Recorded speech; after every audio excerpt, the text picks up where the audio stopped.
출애굽기 20장 18절에서 26절 말씀입니다.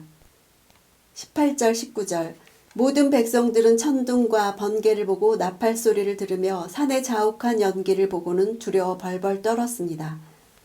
백성들은 멀찍이 서서 모세에게 말했습니다. 당신이 직접 우리에게 말하면 우리가 듣겠습니다. 그러나 하나님께서 우리에게 말씀하시는 것은 막아주십시오. 우리가 죽을지 모릅니다. 이스라엘 백성들은 하나님과 자신들 사이에 모세를 중재자로 두기를 원했습니다. 이 같은 요구는 아담의 범죄 이후에 하나님의 음성을 직접 듣기를 두려워한 인간의 본성적인 반응이라 할 수 있죠. 그들은 하나님을 만나는 것은 곧 죽음인 것을 알고 있었습니다. 거룩하시고 공의로우신 하나님의 위엄 앞에 섰을 때 죄악된 인간은 죽을 수밖에 없는 것이 사실이죠. 백성들이 이렇게 반응하는 것에 대해서 하나님은 알고 계셨습니다.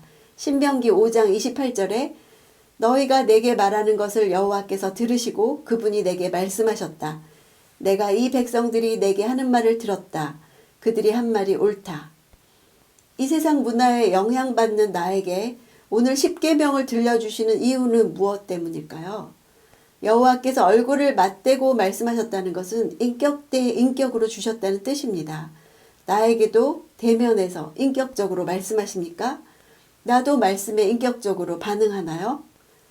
20절 모세는 백성들에게 말했습니다. 두려워하지 말라. 하나님께서 너희를 시험하려고 오신 것이다. 하나님을 경외하는 마음이 너희에게 있게 해 너희가 죄짓지 않게 하시려는 것이다. 시험이란 단어는 어떤 사실을 밝히고 입증하기 위해서 과정을 제시하는 것을 뜻하죠. 특히 이 단어가 하나님께 대해서 사용될 때는 시험을 통해서 인간의 신앙을 향상시키는 내용이 나옵니다. 하나님께서 이스라엘 백성이 두려움에 떨 정도로 큰 위험 중에 임하신 이유는 그 백성으로 하여금 당신의 거룩하신 임재를 통해서 범죄하지 않게 하려고 두려움을 유발시켜서 그들 스스로 조심하게 하신 것이죠. 언어 유희를 사용한 것입니다. 그래서 두려워하지 말라와 경외한다. 그것도 두려워하다죠. 같은 어근을 사용해서 한 번은 두려워하지 말라고 하시고 또 한 번은 두려워하라고 하신 것입니다. 즉 하나님을 잘못 이해해서 심판주나 두려움의 대상으로만 생각하지 말고 거룩하시고 공의로우신 하나님에 대해서 존경하고 또 거룩한 두려움을 가짐으로써 죄악의 길로 빠져드는 것을 경계하라는 뜻이죠. 21절 백성들은 멀찍이 서 있었고 모세는 하나님이 계시는 그 칠흑 같은 어둠 속으로 가까이 나아갔습니다. 칠흑 같은 어둠은 하나님이 인간들이 당신의 영광과 거룩을 감당할 수 없음을 아시기 때문에 친히 스스로를 숨기신 것을 뜻하죠. 22절 그때 여호와께서 모세에게 말씀하셨습니다. 이스라엘 백성들에게 말하여라.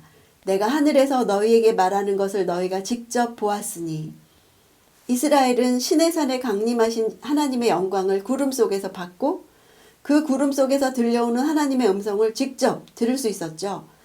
하나님께서 강조하시는 것이 자신이 말씀하신 내용보다도 말씀하고 계셨던 자신의 모습이라는 것을 보여줍니다. 이스라엘 자손들은 죄로 인해서 이 소멸하는 불로 나타나신 하나님의 접근을 두려워했습니다. 속죄가 이루어져야 했죠. 중재자 모세만으로는 부족해서 하나님은 다음 단계로 이제 제단을 만들라고 말씀하실 것입니다.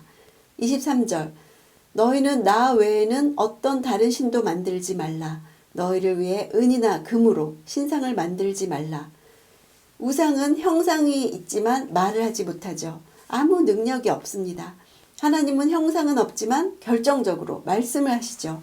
이것이 근본적인 차이죠. 말씀을 들을 때 그 들음에서 믿음이 납니다. 그 믿음으로 사는 것이 우리죠. 오늘 나는 어떤 음성을 듣고 있습니까?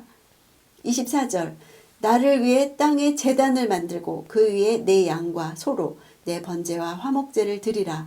내가 내 이름을 기억하는 모든 곳에서 내가 내게 가서 복을 주겠다. 앞절에서 너희를 위해 은이나 금으로 신상을 만들지 말라 이것과 대꾸를 이루면서 나를 위해 땅에 제단을 만들라고 하시죠. 너희를 위해 나를 위해 드디어 하나님께서 바로에게 내 백성을 보내라. 그러면 그들이 광야에서 내 앞에 절기를 지킬 것이라 하신 말씀이 성취되는 것입니다. 제단은 죄인들로 하여금 죽음 없이 하나님에게 접근하는 것을 가능하게 하는 것이죠.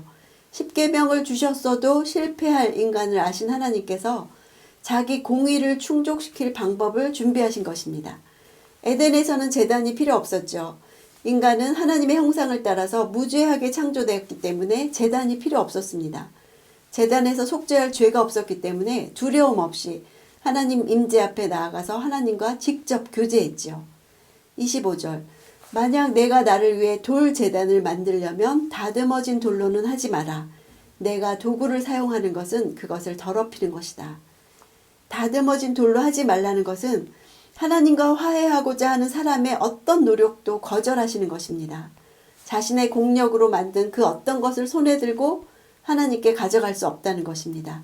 오직 하나님이 정하신 방법으로만이 하나님 앞에 나아갈 수 있습니다.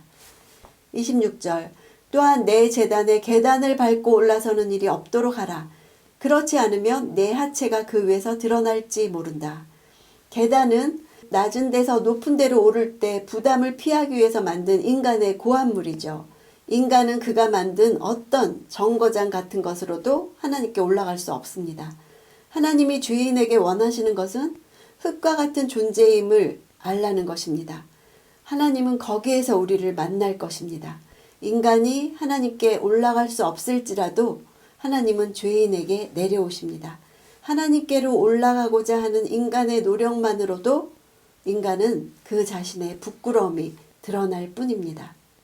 십계명으로 인해 그들은 자신이 죄인인 것을 더욱 알게 될 것입니다. 하나님의 법을 지키기에 부족한 존재인 것을 통감하게 될 것입니다. 인간은 부패한 본성 때문에 순결함과 형벌을 가진 율법을 준수하는 것이 불가능하다는 사실과 그 죄를 속죄할 길이 없다는 것과 구세주가 필요하다는 것을 알기 원하셨습니다. 그러므로 십계명은 지켜서 구원을 얻게 되는 구원의 수단으로 주어진 것이 아니었죠. 이스라엘이 그 요구 조건들을 충족시킬 수 없음을 아셨기에 하나님은 그 실패에 대한 대책까지도 마련하셨습니다. 그것이 다음에 나오는 제단이었죠. 우리가 날마다 하나님 앞에 이렇게 나오는 큐티하는 것도 그 제단이기를 원합니다. 거기서 하나님께 속함을 받고 하나님의 뜻을 아는 일들이 날마다 이루어지기를 원합니다.